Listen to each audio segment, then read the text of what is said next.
Kahit hindi pa kayo mag-asawa, dapat tapat na kayo sa isa't isa. Wala nang anumang namamagitan pang relasyon, kahit na mga text-text lang, kahit na mga purutan lang, sa iba pa. Diyan ang gagaling yung mga pangangaliwa, yung mga hindi giging tapat sa tipanan, na meron ka ng katipan, nag-a-outing ka pa sa kasama ng ibang babae o ibang lalaki, bawal yon, may katipang ka na kasi. Kaya mga dalaga, makinig kayong mabuti sa akin.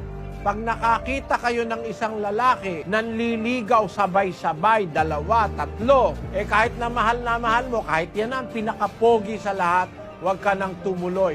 Nagpapakamatay ka pagka tumuloy ka ng relasyon sa ganyang klaseng tao. Kasi yung tao na yan hindi sasamahan ng Diyos, hindi tatanggap yan ng anumang bagay sa Panginoon, at walang gagawing matinuyan. Kaya sa isang katipan pa lang, matuto na kayo.